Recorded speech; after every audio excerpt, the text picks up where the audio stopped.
Hello friends, అందరికీ నమస్కారం అండి. Welcome to my channel. ఈరోజు మీకోసం ఒక మంచి స్టోరీని తీసుకువచ్చాను. ఇది 2 పార్ట్లు ఉంటుంది. ఈరోజు ఒక పార్ట్, రేపు ఒక పార్ట్. మొత్తం స్టోరీ రాయడానికి కుదరక అయిన పార్ట్ మట్టుకి ఇచ్చేస్తున్నాను. నెక్స్ట్ పార్ట్ రేపు ఇచ్చేస్తాను. అలాగే నా ఛానల్లో కొన్ని స్టోరీస్ ఆగిపోయాయండి. అవి చాలామందికి తెలుసు. దానికి కారణం ఆ స్టోరీస్ని ఎక్కువ మంది అభిమానించకపోవడమే. అభిమానం లేనప్పుడు స్టోరీ కంటిన్యూ చేయడం అనవసరం అనిపించి చేయడం లేదు. సో ప్లీజ్ దాని గురించి ఎవరు అడగొద్దు. నాకు ఫ్రీ టైం దొరికినప్పుడు ఒక్కొక్క స్టోరీ కంప్లీట్ చేసుకుంటూ వచ్చి 1-2 ఎపిసోడ్లో క్లైమాక్స్ ఇచ్చేస్తాను. ఇంకా ఈ స్టోరీలోకి వెళ్ళిపోదాం. మాకు కట్న కానుకలు పెద్ద విషయం కాదండి. వాటి గురించి పెద్దగా మేము పట్టించుకోము కూడా. కానీ మా ఇంటికి వచ్చే కోడలి పిల్ల మాతో కలిసిపోవాలి, మా కూతురిగా మారిపోవాలి, మమ్మల్ని కళ్ళల్లో పెట్టుకొని చూసుకోవాలి. అలాగే నా కొడుకు కొంచెం కోపం ఎక్కువ, మొండివాడు. కాబట్టి వాడి మనసు తెలుసుకుని వాడికి తగ్గట్టుగా మసులుకోవాలి. ఇలాంటి మంచి లక్షణాలు ఉన్న అమ్మాయి అయితే చాలు. కులం, గోత్రం, ఆస్తి, అంతస్తు ఇవేమీ మాకు పట్టదు అంటూ చెప్తూ ఉంది జయంతి. ఆమె వైపు కొంచెం ఇబ్బందిగా చూస్తూ, మీరు చెప్పినట్లు ఒక మంచి సంబంధం నా దగ్గర ఉందమ్మా. కానీ ఈ సంబంధం మీ అబ్బాయికి నచ్చుతుందో లేదో తెలియదు. అమ్మాయి చాలా అందంగా ఉంటుంది, పద్ధతైన పిల్ల, ఒక్కతే సంతానం. తండ్రికి పక్షవాతం వచ్చి మంచాన్న పడి ఉండడంతో ఆమె ఉద్యోగం చేస్తూ ఆ కుటుంబాన్ని ఈడ్చుకు వస్తుంది. పెళ్లి చేసుకోమంటే మీ అబ్బాయిలాగే వద్దు అంటూ రోజులు ముందుకి నెట్టుకొస్తూ ఉంది.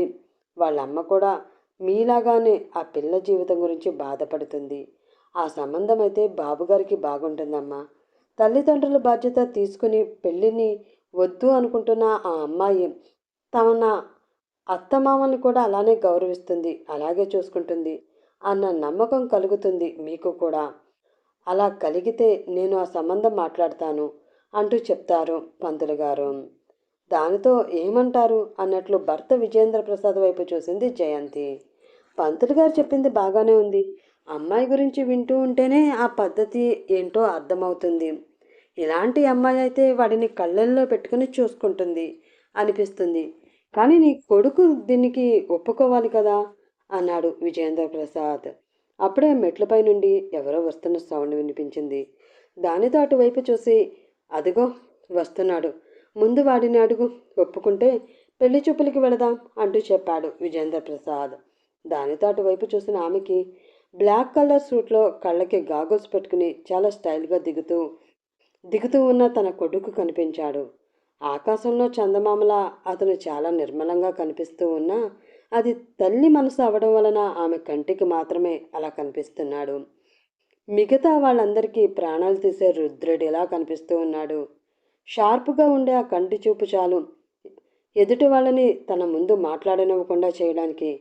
చిన్న వయసులోనే బిజినెస్ రంగంలో తనకంటూ ఒక ప్రత్యేక స్థానాన్ని ఏర్పరచుకుని తన మాటే శాసనంగా మార్చుకున్న అతని అంటే అందరికీ గౌరవం. గౌరవం అనడం కన్నా భయం అంటే బాగుంటుందేమో. కనీసం ఈ పెళ్లి విషయం మాట్లాడడానికి జయంతికి కూడా కొంచెం భయంగానే ఉంది.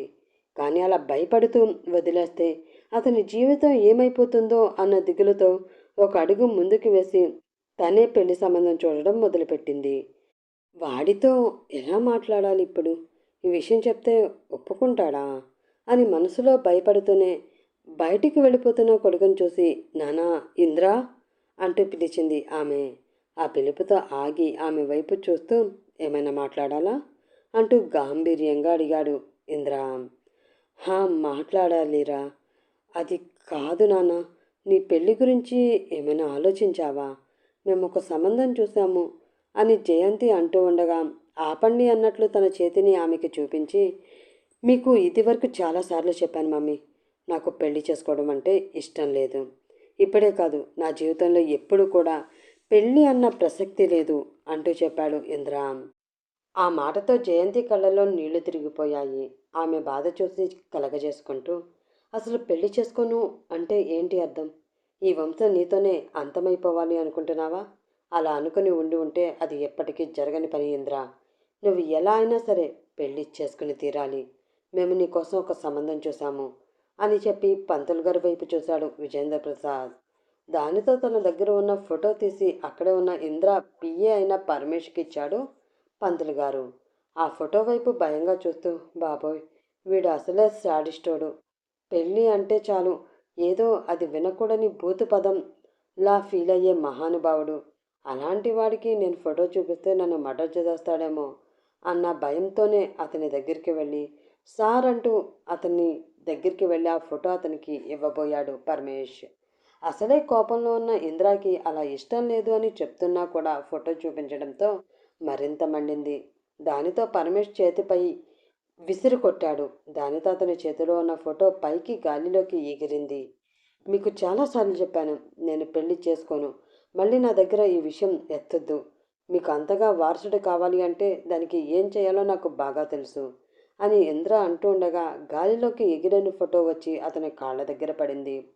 అతను అంత కోపంగా రియాక్ట్ అవడంతో ఒక్క మాట కూడా నోటి నుండి రాక అలా బొమ్మల్లా చూస్తుండిపోయారు విజయేంద్ర ప్రసాద్, జయంతి. పంతులకైతే పై ప్రాణాలు పైనే పోతున్నాయి. ఎక్కడ సంబంధం తెచ్చింది తనే అని ఆ రాక్షసుడు తన మీద పడిపోతాడో అన్న భయంతో మరొక్కసారి డిస్కషన్ తేవద్దు అని చెప్పి బయటికి వెళ్ళిపోవడానికి వెనక్కి తిరిగిన అతని దృష్టి కాళ్ళ దగ్గర పడిన ఫోటో మీద పడింది. దానితో ఆ ఫోటో వైపు దీక్షణంగా చూస్తూ ఉన్న అతని కళ్ళ ముందు ఒక అందమైన రూపం కదలాడుతూ ఉంది. ఏవో అందమైన దృశ్యాలు కదులుతూ ఉన్నాయి. దానితో వంగి ఆ ఫోటో చేతిలోకి తీసుకుని దానివైపే చూస్తూ ఉన్న అతని కళ్ళు కోపంతో రగిలిపోతున్నాయి. అనవసరం జయంతి. మనం ఎంతగా వాడి కోసం ఆరాటపడినా వాడికి మన మీద ప్రేమ లేనప్పుడు ఇదంతా అనవసరం. మన మాట వినని కొడుకు గురించి మనం మాత్రం ఎందుకు పట్టించుకోవాలి అని విజయేంద్ర ప్రసాద్ అంటూ ఉండగా వెంటనే పెళ్లికి ముహూర్తం పెట్టించండి అంటూ చెప్పాడు ఇంద్ర. ఆ మాటతో అదిరిపడి నమ్మలేనట్లు అతని వైపు చూశారు అందరూ. పరమేష్కైతే షాక్తో బ్రెయిన్లో నరాలు కట్ అయిపోతున్న ఫీలింగ్ కలిగింది. ముహూర్తం పెట్టిన తర్వాత టైం డేట్ పరమేష్కి చెప్తే షెడ్యూల్ చూసుకుంటాడు అని చెప్పాడు ఇంద్ర. అయినా కూడా వాళ్ళిద్దరికీ నమ్మకం కలగడం లేదు. ఏంటో నువ్వనేది? నిజంగా నువ్వు పెళ్లి చేసుకుంటావా? అయోమయంగా అడిగింది జయంతి. అవును, ఈ అమ్మాయినే చేసుకుంటాను అని అంటూ తన చేతిలో ఉన్న ఫోటో వాళ్ళ వైపు తిప్పి చూపిస్తూ చెప్పాడు ఇంద్ర. ఆ ఫోటోలో నవ్వుతూ ఉన్న ఆ అమ్మాయిని చూసిన వాళ్ళకి కూడా ప్రశాంతంగా అనిపించింది. ఆ అమ్మాయి బాగుంది, వాడికి కూడా నచ్చింది, ఇంకా ఆలోచించేదేముంది అనుకుని సరే వెంటనే ఎంగేజ్మెంట్కి ఏర్పాటు చేయమంటాను అంది జయంతి. వద్దు, అలాంటివేమీ వద్దు, డైరెక్ట్గా పెళ్లికి ఏర్పాటు చేయండి. అది కూడా 2-3 రోజుల్లో అయిపోవాలి, ఎక్కువగా లేట్ చేయొద్దు అని చెప్పి అక్కడి నుంచి వెళ్ళిపోయాడు ఇంద్ర. దానితో తలలు బాదుకుంటూ ఇది మరీ బాగుంది. ఒప్పుకోక పెళ్లికి ఒప్పుకున్నాడు అని సంతోషపడాలా, లేదా 2 రోజుల్లో పెళ్లి అంటున్నాడని తలలు బాదుకుని చావాలా, ఏమీ అర్థం కావడం లేదు అంది జయంతి. వాడి పెళ్లి కోసం నువ్వు తల బాదుకుని చావడం ఎందుకు జయ? చెప్పాడు కదా పెళ్లి చేసుకుంటాను అని. ఆ ఒక్క మాట చాలు మనకి. ఇంకా వాడి మూర్ఖత్వం తగ్గించి వాడిని మనిషిగా మార్చే బాధ్యత ఆమెకే అప్పగించి మనం రిలాక్స్ అవుదాం. వెంటనే పెళ్లికి ఏర్పాటు చేద్దాం. ఈరోజు వెళ్ళి వాళ్ళతో మాట్లాడదాము అని ప్రసాద్ చెప్పడంతో పంతులు గారి వైపు చూసింది జయంతి. ఆలోచించకండమ్మా, బావ ఒప్పుకోవడానికి మించిన మంచి ముహూర్తం ఉండదు. పైగా ఇది కార్తీక మాసం. ఏ పని ఏ రోజు తలపెట్టినా కూడా మంచిదే, ఆగే ప్రసక్తి లేదు. ఈ పెళ్లి జరిగి తీరుతుంది అంతే అంటూ చెప్పారు పంతులు గారు. దానితో అతన్ని తీసుకుని అమ్మాయి ఇంటికి బయలుదేరారు విజయేంద్ర ప్రసాద్, జయంతి. ఎవరిని అడిగి పెళ్లి చూపులు ఏర్పాటు చేశారమ్మా? మీకు చెప్పాను కదా నేను పెళ్లి చేసుకోను అని. అయినా కూడా మీ ఇష్టానికి మీరు ఇలా చేసుకుంటూ పోతే ఇంకా నేను బ్రతుకుతున్నది ఎందుకు అంటూ సీరియస్ అయింది ఆద్య. అది కాదు ఆద్య, పెళ్ళి పెటాకులు లేకుండా ఇలా ఎన్ని రోజులని మా కోసం నువ్వు బ్రతుకుతావు? ఒక్కగానొక్క కూతురు, నిన్ను అల్లారు ముద్దుగా పెంచుకున్నాను. ఎంత ముద్దు చేసి పెంచుకున్నామో మా వల్ల నువ్వు అన్ని కష్టాలు పడుతున్నావు. బాగా చదివించి మంచి సంబంధం చూసి పెళ్లి చేసి పిల్లా పాపలతో నువ్వు సంతోషంగా ఉంటే చూసి ఆనందించాలి అనుకున్నాము. కానీ నీ సంతోషానికి మేమే అడ్డు వస్తాము అని తెలుస్తూ ఉంటే ప్రతి క్షణం ఏడుస్తూ బ్రతుకుతున్నాం తల్లి. నువ్వు సంతోషంగా ఉంటే మేము కూడా సంతోషంగా ఉంటాం. అయినా ఈ ముసలి వయసులో మాకేం కావాలి? తినడానికి ఒక ముద్ద, 4 ఇళ్లల్లో పాచి పని చేసినా కూడా ఒక ముద్ద అన్నం నేను సంపాదించగలను. మీ నాన్నకి పెట్టగలను, ఆయన్ని చూసుకోగలను. మా గురించి ఆలోచించి నువ్వు నీ జీవితాన్ని నాశనం చేసుకోవద్దమ్మా కన్నీళ్లతో అడిగింది శారద. నేనుండగా మీకు ఆ పరిస్థితి ఎందుకు రానిస్తానమ్మా? అలా మిమ్మల్ని అనాథంలా వదిలేసి నేను సంతోషంగా ఎలా బ్రతకగలను నా స్వార్థం చూసుకుని నేను వెళ్ళిపోతాను. మిమ్మల్ని రోడ్డున పడేయలేను. దయచేసి పెళ్ళి అన్న విషయం మర్చిపో అమ్మా అంటూ చెప్పింది ఆద్య. అంటే మా కోసం పెళ్లి చేసుకోకుండా ఉండిపోతాను అంటావు అంతే కదా? సరే సరే అయితే అలాగే ఉండు. మేము బ్రతికి ఉండగా నువ్వెలాగో పెళ్లి చేసుకోవు. కనీసం మేము పోతే అయినా చేసుకుంటావు కదా అడిగింది శారద. ఆ మాటతో దిగ్భ్రాంతికి గురి అయిన ఆద్య, అమ్మా ఏం మాట్లాడుతున్నావు నువ్వు అని ఆవేదనగా అడిగితే, నిజం మాట్లాడుతున్నాను. మా కోసం నువ్వు ఆలోచిస్తూ నీ జీవితం నాశనం చేసుకుంటూ ఉంటే చూస్తూ నేను కూర్చోలేను. మా వల్ల నువ్వు పెళ్లి చేసుకోను అంటున్నావు కాబట్టి మేమే ఏదో ఒకటి చేసుకుని చచ్చిపోతాము. ఆ తర్వాత నువ్వు మంచివాణ్ణి చూసుకుని పెళ్లి చేసుకుని సంతోషంగా బ్రతుకు అంటూ చెప్పింది శారద. బెదిరిస్తున్నావా అమ్మా? భయంగా ఆమెని చూస్తూ అడిగింది ఆద్య. అలాగే అనుకో, నిజం అయ్యే వరకు. ఆ తర్వాత నమ్మక తప్పదు కదా అని శారద అనడంతో, అమ్మ ఎందుకు నన్ను ఇంత చిత్రహింసకి గురి చేస్తున్నావు? నేను బ్రతుకుతున్నదే మీకోసమే, తెలీదా? అలాంటిది మీరే లేకపోతే నేను ఇంకా ఎవరి కోసం బ్రతకాలి అని ఆమె అనడంతో, నీ కోసం బ్రతకాలి, నీ భవిష్యత్తు కోసం బ్రతకాలి. పెళ్లివారు ఇంకొక పావు గంటలో ఇంటికి వస్తారు. ఆలోగా ఇక్కడ పెట్టిన చీర కట్టుకుని అందంగా రెడీ అయి బయటికి వస్తే మీ అమ్మా నాన్న బ్రతికి ఉంటారు. లేదు అంటే రేపు తెల్లవారేక నువ్వు చూసేది మమ్మల్ని కాదు, మా శవాలని అని చెప్పి అక్కడ నుంచి వెళ్ళిపోయింది శారద. దానితో ఏం చేయాలో దిక్కుతోచక ఒక్కసారిగా కుప్పకూలిపోయింది ఆద్య. కారులో వెళుతున్న ఇంద్ర మొహం చాలా గాంభీర్యంగా ఉంది. ఆ మొహంలో ఏదో తెలియని కోపం, ద్వేషం, అసహ్యం కనిపిస్తున్నాయి. అది గమనించిన పరమేష్, సారేంటి అలా ఉన్నారు? కొంపతీసి ఇన్ని సంవత్సరాల తర్వాత తనని చూసినందుక అని మనసులో అనుకుంటూ ఆ ప్రశ్న పైకి చెప్పలేకపోయాడు. ఏమైంది సార్? ఎందుకు మీరు ఏదో దీర్ఘంగా ఆలోచిస్తున్నారు అనిపిస్తుంది? దేని గురించి? మీ పెళ్లి గురించా అంటూ కొంచెం చనువు తీసుకుని అడిగాడు పరమేష్. అతని పర్సనల్ పిఏ మాత్రమే కాదు పరమేష్, ఫ్రెండ్ కూడా. చిన్నప్పటి నుంచి కలిసి పెరిగిన వాళ్ళిద్దరూ మధ్య ఎటువంటి దాపరికాలు ఉండవు. ఏరా ఒరే అనుకునేంత స్నేహం ఉన్నా కూడా అది వాళ్ళ పర్సనల్ స్పేస్కి పరిమితమైంది. ఆఫీస్లో అతని బాస్, ఇతని పిఏ. ఆ రిలేషన్ చాలా పర్ఫెక్ట్గా మెయింటైన్ చేస్తూ ఉంటాడు పరమేష్. నువ్వు ఆ ఫోటో చూసావా అంటూ అడిగాడు ఇంద్ర. ఆ మాటతో పరమేష్ మొహంలో కూడా మార్పులు వచ్చాయి. చూశాను, తను ఆద్య కదా అన్నాడు. ఆ మాటతో అవును అన్నట్లు తల ఊపాడు ఇంద్ర. అతని మౌనానికి కోపానికి వెనక ఉన్న కారణం అర్థమవ్వడంతో సైలెంట్ అయిపోయాడు పరమేష్. ఇద్దరు మనసులు ఒక్కసారి గతంలోకి పరుగుపెట్టాయి. అవి ఇంద్ర ఎంబీఏ చదువుతున్న రోజులు. కొత్త కొత్త పరిచయాలు, చుట్టూ తూనేగల్లాగా తిరిగే అమ్మాయిలు, సరదా అల్లర్లు, ఆట పట్టించే స్నేహాలు. చూస్తూ ఉండగానే ఇనాగరేషన్ డే వచ్చేసింది. అమ్మాయిలందరూ చీరల్లో మెరిసిపోతున్నారు. నిన్నటి వరకు చుడిదార్, టీషర్ట్, జీన్స్లో చూసిన అమ్మాయిలను ఇప్పుడు చీరల్లో చూస్తూ ఉంటే ఏదో కొత్త అందం వచ్చిందా అన్నట్లు కనిపిస్తూ ఉంది. మన క్లాసుల్లో కూడా ఇంత అందమైన అమ్మాయిలు ఉన్నారు అని వీళ్ళు చీరలు కట్టుకుని వచ్చే వరకు కూడా తెలియలేదు. నిన్నటి వరకు పొట్టు పొట్టు డ్రెస్సులలో చిన్నపిల్లల్లా కనిపించిన వీళ్ళు ఇప్పుడు చీరలు కట్టగానే ఎంత పెద్దవాళ్ళలా కనిపిస్తున్నారు అని పరమేష్ అనడంతో వాళ్ళ వైపు ఒక లుక్ వేశాడు ఇంద్ర. నిజంగానే అచ్చ తెలుగు అందమంతా అక్కడే కనిపించింది అతనికి. So beautiful. అమ్మాయిలు ఇంకా చీర కట్టుని మర్చిపోలేదు అని చెప్పడానికి ఇది పెద్ద ఎగ్జాంపుల్ అని ఇంద్ర అంటూ ఉండగా అతని చూపు ఒక చోట నిలిచిపోయింది. బ్లూ కలర్ శారీలో హెయిర్ లీవ్ చేసి నవ్వుతూ పక్కనున్న ఫ్రెండ్తో మాట్లాడుతూ అటువైపే వస్తున్న ఒక అమ్మాయి అక్కడ ఉంది. ఆ అమ్మాయిని చూసి అతను అసలు చూపు తిప్పుకోలేకపోతున్నాడు. అతను మాత్రమే కాదు, ఆ కాలేజీలో చాలా మంది అబ్బాయిలు ఆ అమ్మాయి వైపు నుండి తమ చూపుని తిప్పుకోలేకపోయారు. కుక్క పిల్లల్లా ఆ అమ్మాయి వెనక తిరుగుతూ కొంచెం ఓవరాక్షన్ చేస్తున్నారు. అదంతా చూసి చిన్నగా నవ్వుకున్న ఇంద్ర అప్పటికైతే ఆ విషయాన్ని వదిలేశాడు. కానీ ఆమె రూపం మాత్రం అతని మనసులో గట్టిగానే ముద్రపడిపోయింది. ఆ తర్వాత ఒక్కొక్కరు స్టేజ్ పైకి వచ్చి పెర్ఫార్మెన్స్ ఇస్తూ ఉన్నారు. అవి కొంచెం బోర్గా అనిపించడంతో ఇంకా అక్కడ ఉండలేక వెళ్ళిపోదాం పదరా అని పరమేష్తో అంటే, వీడు ఎంజాయ్ చేయడు, నన్ను ఎంజాయ్ చేయలేడు, ఏ ముహూర్తంలో దొరికాడో మహానుభావుడు అని అతన్ని తిట్టుకుంటూ సరే పద అని పైకి లేచి అతన్ని తీసుకుని బయటికి వస్తున్నాడు పరమేష్.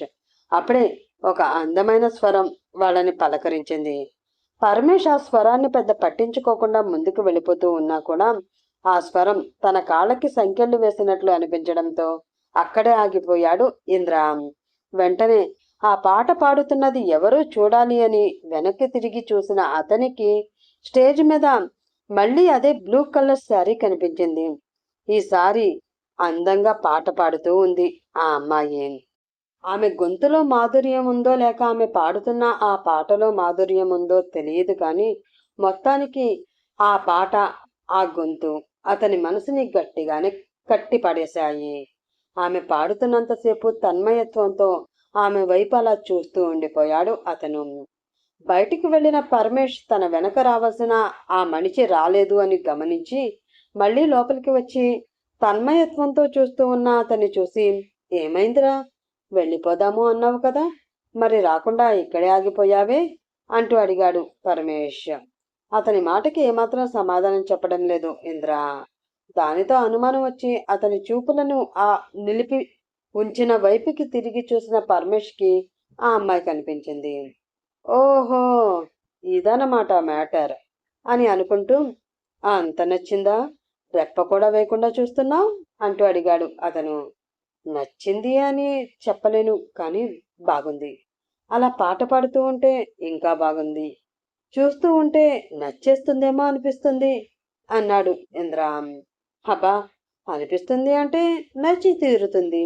2 years టైం ఉంది కదా, లోపల ఏదోలా పడిపోతుందిలే, ఇంకా వెళదామా అని పరమేష్ అనడంతో, వెళ్ళి ఏం చేద్దాం, రోడ్ల మీద పడి తిరగడమే కదా, దానికన్నా ఇక్కడే తిరుగుదాం, ఏమైనా ప్రయోజనం ఉంటుందేమో అని చెప్పి ఆ అమ్మాయిని అభిమానిలా ఫాలో అవడం మొదలు పెట్టాడు అతను. కానీ ఆమె పట్టించుకోలేదు. అతను కూడా ఆమెని ఏమాత్రం డిస్టర్బ్ చేయలేదు. సైలెంట్గా అలా ఫాలో అవుతూ ఉండిపోయాడు అంతే. హాస్టల్కి వెళ్ళినా కూడా ఆమె ఆలోచనలే, ఆమె రూపమే కళ్ళ ముందు కదులుతూ ఉంటే తనలో తాను నవ్వుకుంటూ సిగ్గుపడుతూ ఉన్నాడు ఇంద్ర.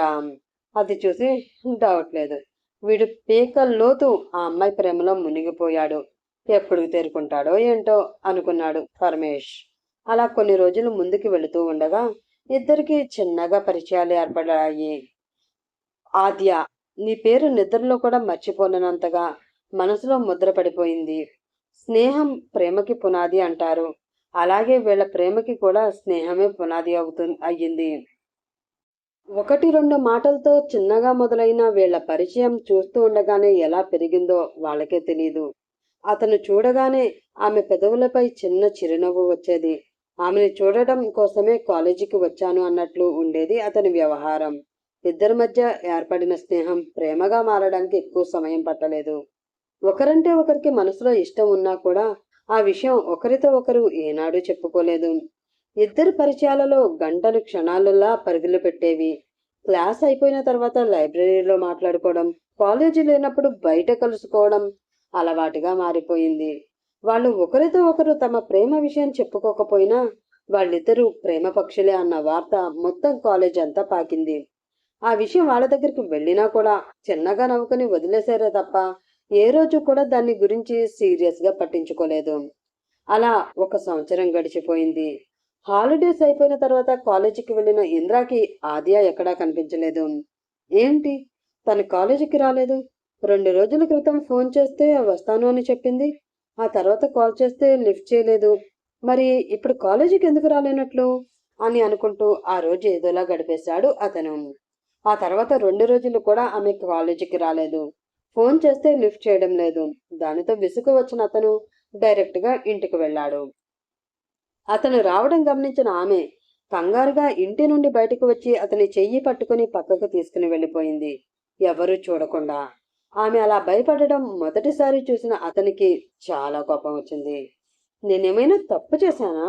ఎందుకిలా నన్ను పక్కకు తీసుకుని వచ్చి మాట్లాడాలి? మనం మాట్లాడుకోవడంలో అంత తప్పేముంది, అంత కాని పనేముంది అంటూ సీరియస్గా అడిగాడు అతను. నువ్వు మా ఇంటికి ఎందుకు వచ్చావు అని ఆద్య కొంచెం కోపంగానే అడిగింది. నువ్వు కాలేజీకి రావడం లేదు కదా, ఏమైందో తెలుసుకుందామని వచ్చాను.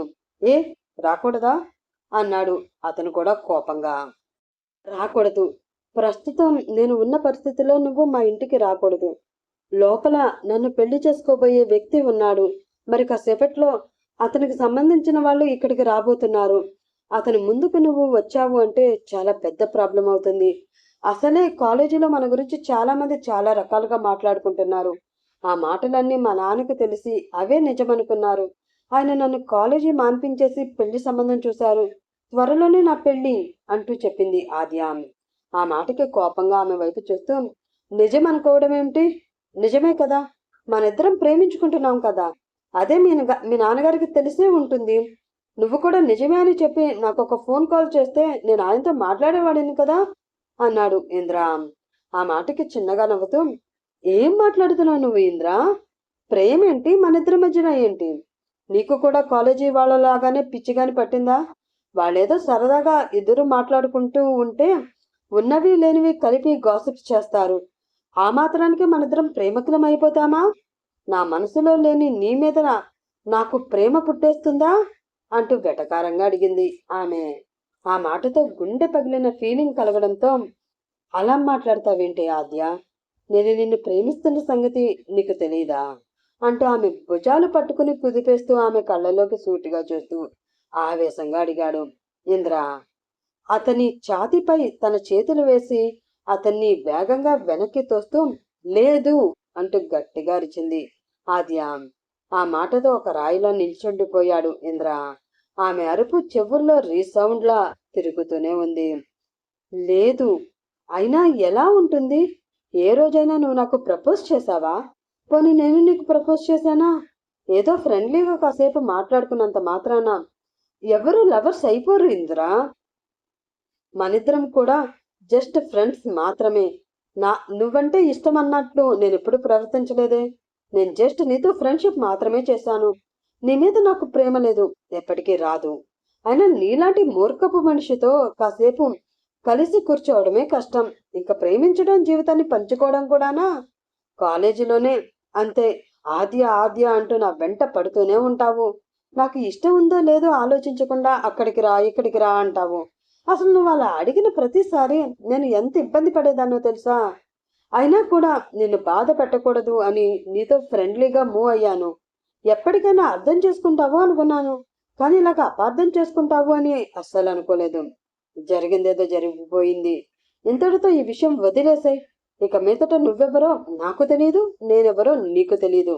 నీకు దండం పెడతాను, మా ఇంటికి వచ్చి మా పరువు తీస్తూ నాకు జరగబోయే పెళ్లి ఆగిపోయేలా చేయకు అని చెప్పి కోపంగా అక్కడి నుంచి వెళ్ళిపోయింది ఆద్య.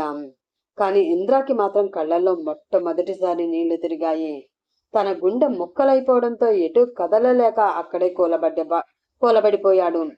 ఎప్పుడు కష్టమంటే ఎరగని మనిషి, కన్నీరు అంటే తెలియనివాడు. అలాంటి అతను కన్నీళ్లు పెట్టుకునేలా చేసింది ఆద్య.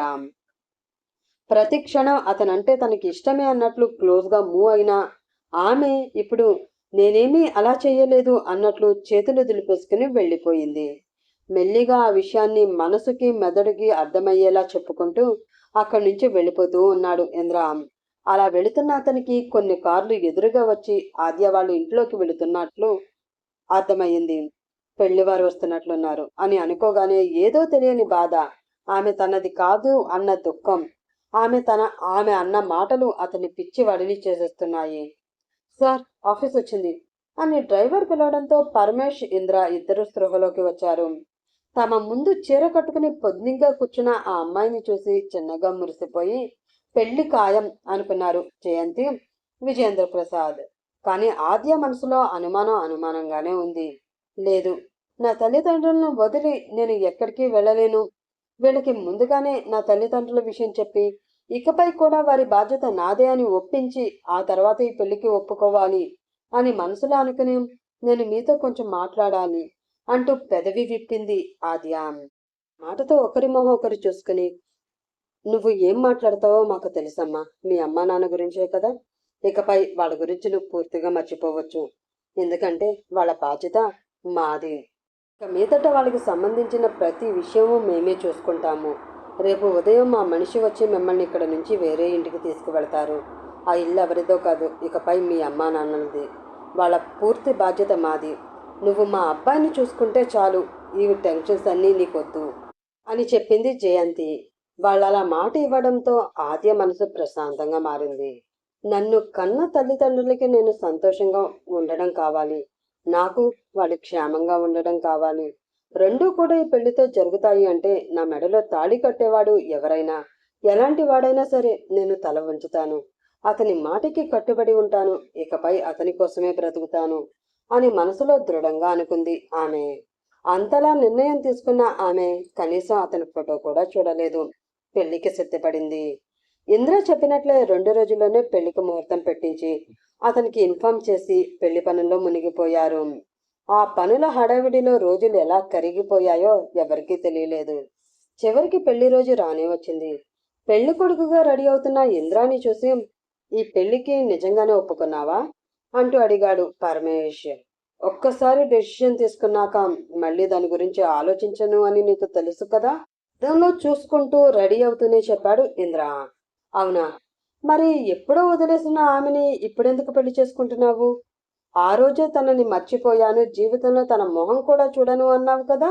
మరి ఈరోజు ఎందుకు ఇలా? ఈరోజు నువ్వు తన మెడలో తాళి కడితే తను నీ భార్య అవుతుంది. జీవితాంతం తనతోనే నువ్వు ఉండాలి. తనతోనే నీ జీవితం పంచుకోవాలి. తను చేసిన మోసం మర్చిపోయి నిజంగానే నువ్వు సంతోషంగా ఉండగలవా అంటూ అడిగాడు పరమేష్. ఆ మాటకి ఇంద్ర పెదవులపై ఒక వంకర నవ్వు మెరిసింది. ఆ నవ్వు చూసిన పరమేష్కి ఏదో తెలియని భయం వేసింది. లేదు, వీడు తన మీద ప్రేమతో ఈ పెళ్లి చేసుకోవడం లేదు. పగ పగ సాధించడానికే చేసుకుంటున్నాడు. పాపం ఆద్య వీడి చేతిలో పడి ఏమైపోతుందో, అసలు బ్రతకనిస్తాడా తనని లేదో అని మనసులోనే మదన పడిపోతూ ఉన్నాడు పరమేష్. అప్పటికే ఇంద్ర తన పక్కన తల వంచుకుని కూర్చున్న ఆద్య మెడలో తాళి కట్టి ఆమెని తను సొంతం చేసుకున్నాడు. అతను తాళి కట్టేటప్పుడు ఆమె కళ్ళ నుండి జారిన కన్నీటి బొట్లు అతని పాదాన్ని తాకాయి. అది చూసి మనసులో వంకరగా నవ్వుకుంటూ, ఈ క్షణంతోనే నేను నీకు విధిస్తున్న శిక్ష మొదలవుతుంది. నువ్వు నాకు చేసిన ద్రోహానికి ఈ పెళ్లి పగ తీర్చుకునే ఆయుధం నాకు. ఈ ఆయుధం నా చేతిలోకి వచ్చేసింది కదా. ఇక నీ జీవితం ఏమైపోతుందో ఆలోచించుకో అని అనుకున్నాడు. ఆమె పక్కనే కూర్చున్నా కూడా అతను ఒక్కసారి కూడా ఆమె మొహాన్ని చూడలేదు. ఆమె కూడా చూడలేదు. పెళ్లి కార్యక్రమం పూర్తయ్యాక వధూవరులను తీసుకుని ఇంటికి బయలుదేరారు. తల్లిదండ్రులకి కన్నీళ్లతో వీడ్కొని చెప్పి తనని కట్టుకున్న వాడితో నరకానికి బయలుదేరింది ఆద్య. ఒక అరగంట తర్వాత కారు ఆగింది. కారు దిగి లోపలికి ఫాస్ట్ గా నడుస్తున్నాడు ఇంద్ర. అతని భుజంపై ఉన్న పై పంచికి ఆమె కొంగు ముడివేసి ఉండడంతో అతని వేగాన్ని అందుకోలేక పరుగులాంటి నడకతో అతని వెనకే వస్తుంది ఆద్య. కనీసం ఆమె వెనక ఎలా వస్తుందో కూడా గమనించకుండా ముందుకు వెళుతున్నాడు ఇంద్ర. అలా వస్తూ ఉండగా అమ్మా అని ఆమె నోటి నుంచి ఒక్కసారిగా అరుపు వచ్చింది. వెంటనే వెనక్కి తిరిగి చూసిన ఇంద్రాకి ఆమె కాలికి ఏదో తగిలి ముందుకి పడబోతూ కనిపించింది. అది గమనించిన వెంటనే ఒక్క అడుగు వెనక్కి వేసి ఆమె పడకుండా ఆమె నడుం చుట్టూ చేతులు వేసి గట్టిగా పట్టుకున్నాడు ఇంద్ర. పడిపోతానేమో అన్న భయంతో ఆమె గుండె వేగంగా కొట్టుకుంటుంది. పడకుండా ఎవరో బలంగా తనని పట్టుకోవడంతో ఆ గుండె కొంచెం నెమ్మదించింది. థ్యాంక్ యూ అంటూ తల పైకెత్తి చూసిన ఆద్యకి కోపం నిండిన కళ్ళతో తన వైపే చూస్తూ కనిపించాడు ఇంద్ర. అతన్ని ఆ క్షణం చూసిన వెంటనే ఆమె కళ్ళు పెద్దవి అయ్యాయి. ఇంద్ర అని అతని పేరు ఆమె పెదవులపై అతి మెల్లగా జారింది. ఆ పేరు వినిపించకపోయినా ఆమె పెదవుల కదలికతో తన పేరే పలికిందని అర్థమైంది ఇంద్రాకి. దాంతో పెదవుల చివర చిన్న కార్నర్ స్మైల్ ఇస్తూ, మర్చిపోయావు అనుకున్నాను, ఇంకా గుర్తున్నానన్నమాట. మంచిది, ఇక మీదట మర్చిపోదామనుకున్నా కూడా మర్చిపోయే అవకాశం నేను నీకు ఇవ్వనులే. Anyway, welcome to my home my dear enemy wife అంటూ చెప్పాడు ఇంద్ర. ఆ మాటతో ఆద్య మరింత షాక్ అయింది. అప్పటి వరకు పెళ్లి కొడుకు గెటప్లో ఉన్నా కూడా అతనే తన భర్త అని ఆమె గమనించలేదు. ఇప్పుడు అర్థమయ్యేలోపు ఆమె గుండెల్లో ఏదో తెలియని భయం మొదలయ్యింది. ఎవరైనా సరే ఒడిబియ్యంతో అత్తారింట్లో అడుగుపెడితే ఆద్య మాత్రం శరీరమంతా భయంతో ఆ ఇంట్లో అడుగుపెట్టి దేవుడి ముందు దీపం పెట్టి ఇంద్ర కోపానికి తను బలి కాకూడదు అని మనస్ఫూర్తిగా దేవుడిని కోరుకుంది. ఆ రోజు రాత్రికి వాళ్ళిద్దరికీ శోభనం ఏర్పాటు చేశారు. ఆ గదిలోకి వెళ్ళాలి అంటే భయంతో వణికిపోతూ ఉంది ఆద్య. కానీ తప్పదు, వెళ్ళాలి. అసలు తనతో మాట్లాడితేనే కదా అతను తనను పెళ్లి చేసుకున్న ఉద్దేశం ఏమిటో తనకి తెలిసేది అని అనుకుని కొంచెం ధైర్యం చేసి ఆ గదిలో అడుగుపెట్టిన ఆమెకి గుప్పున మొహానికి తగిలింది సిగరెట్ వాసన. అది భరించలేక మొహం వికారంగా పెట్టి, ఏంటిది ఇంత వాసన ఈ గదిలో? నాకు ఈ వాసన అంటే అసలు పడదు అని తనకి తెలుసు కదా, అలాంటిది గదంతా ఈ వాసనతో ఎందుకు నింపేసినట్లు అనుకుంటూ కింద నేల మీదకి చూసిన ఆమెకి అప్పటికే కాల్చిపడేసిన చాలా సిగరెట్ పీకలు కనిపించాయి. ఏంటి, ఒక్క గంటలో ఇన్ని సిగరెట్లు కాల్చాడా? ఇది వ్యసనమా లేక నన్ను సాధించడానికి తను తీసుకున్న అస్త్రమా? మల్లెపూల వాసన రావాల్సిన ఈ గదిలో ఈ కంపు భరించలేకపోతున్నాను అని అనుకుంటూ ఆ గది మొత్తం చూసింది ఆమె. అక్కడెక్కడా కూడా ఇద్దరా కనిపించలేదు. ఏటి ఎక్కడ ఉన్నాడు అని ఆమె అనుకుంటూ ఉండగా ఒక్కసారిగా ఆ గదిలో లైట్ ఆఫ్ అయ్యాయి. దానితో కంగారు పడింది ఆమె. ఆ కంగారులో అటు ఇటు చూస్తున్న ఆమె నడుం పట్టుకుని ఎవరో తన మీదకి లాక్కున్నారు. దానితో మరింత కంగారు పడి చేతిలో ఉన్న పాల గ్లాస్ నేల మీదకి వదిలేసింది. అది కింద పడి ముక్కలయ్యింది. అక్కడికి ఏదో జరుగుతుంది. అంతా గందరగోళంగా ఉంది. ఏం జరుగుతుందో అని ఆమె అర్థం చేసుకునే లోపే ఆమెని అలానే తీసుకువెళ్లి మంచం మీదకి తోశారు. అలా వెళ్లే క్రమంలో ఆమె కాలికి గాజు పెంకు కూడా గుచ్చుకుంది. అమ్మా అని ఆమె కూడా అరిచిన అరుపు పెద్ద పట్టించుకోకుండా ఆమెపై ఎవరిదో శరీరం చేరిపోయింది. తనపై ఉన్న శరీరం ఎవరిదో అని ఆమెకి మెల్లిమెల్లిగా అర్థమవుతూ ఉండడంతో ఇంద్ర ఏం చేస్తున్నావు నువ్వు అంటూ ఏడుపు నిండిన గొంతుతో అడిగింది ఆద్య. కోరిక తీర్చుకుంటున్నాను. నీ మీద ఎన్ని రోజులు నేను పెంచుకున్న నా కోరికని ఈ రోజు నీ శరీరంతో సాటిస్ఫై చేసుకుంటున్నాను అంటూ ఆమెపై ముద్దుల దాడి మొదలుపెట్టాడు అతను. ప్లీజ్ ఇంద్ర, ఒక్క క్షణం నాకు మాట్లాడే అవకాశం ఇవ్వు అని ఆమె అంటున్నా కూడా వదలలేదు. ఆమె రెండు చేతులు తన చేతులతో బంధించి ఆమె పెదవులను గట్టిగా తన పంటి కింద పెట్టి నొక్కుతూ వాటి నుండి రక్తం చిందేలా చేస్తూ ఉన్నాడు. అతను చేస్తున్న పనులకి గాయాలకి కళ్ళల్లోంచి నీళ్లు వచ్చేస్తున్నాయి. ఇంద్ర ప్లీజ్ అని ఆమె ఆవేదనగా అనడంతో, ఇంద్ర కాదు సార్, సార్ అని పిలువు.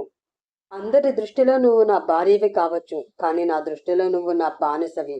నేను కోరుకున్నప్పుడు నా పక్కలోకి వచ్చిన కోరిక తీర్చే నాకు మాత్రమే సొంతమైన మనిషివి, పని మనిషివి అని గుర్తుపెట్టుకుని నేనేం చేసినా కూడా నోరు తెరిచి మాట్లాడే సాహసం చేయకుండా మౌనంగా ఉండు. లేదు అంటే నా రాక్షసత్వం పెరిగి నిన్ను చంపేస్తాను అన్నాడు ఇంద్ర. కోపంగా అతను అన్న ఆ మాటలకి బెదిరిపోయింది ఆద్య. అతని కోపం తెలుసు, కానీ ఆ కోపంలో అతను ఎంత రాక్షసంగా ప్రవర్తిస్తాడు అని, రాక్షసుడిగా మారిపోతాడు అని ఏమాత్రం ఊహించకపోవడంతో రొమాన్స్ పేరుతో అతను పంచుతున్న నరకాన్ని కష్టంగా భరిస్తూ కన్నీళ్లను కళ్ళ నుండి బయటికి జారవిడుస్తూ మౌనంగా ఉండిపోయింది ఆమె శరీరం మీద పూర్తి హక్కు ఉన్న అతను ఆ శరీరంతో తన ఇష్టం వచ్చినట్లు ఆడుకున్నాడు. తన కోపం చల్లారే వరకు ఆమెతో ఒక పశువులా దాడి చేసి ఆమెని అక్కడే అలా వదిలేసి అక్కడి నుంచి వెళ్ళిపోయాడు. అప్పటికే శరీరం అంతా గాయాలయ్యి ఒంట్లో ఉన్న శక్తి అంతా నశించడంతో ఎటూ కదల్లేక అలానే పడి ఉంది ఆమె. కనీసం పక్కన ఉన్న బెడ్షీట్ తీసి ఒంటి మీద కప్పుకునే అంత శక్తి కూడా ఆమెకి లేదు. ఆ తర్వాత ఏం జరిగింది? ఆ రాక్షసుడిలో మార్పు తీసుకురావడానికి ఆద్య ఏం చేసింది? అసలు ఆద్య మీద అంత కోపం అతనికి ఎందుకు? తెలుసుకోవాలంటే నెక్స్ట్ పార్ట్ కోసం వెయిట్ చేస్తూ ఉండండి ఫ్రెండ్స్. అలాగే ఈ పాట కనుక మీకు నచ్చితే ప్లీజ్ లైక్ చేసి, షేర్ చేసి, సబ్స్క్రైబ్ చేసుకుని మీ సపోర్ట్ నాకు అందించండి. నెక్స్ట్ ఎపిసోడ్లో మళ్ళీ కలుసుకుందాం. మీ కోరిక మేరకు నెక్స్ట్ ఎపిసోడ్ ఉంటుంది.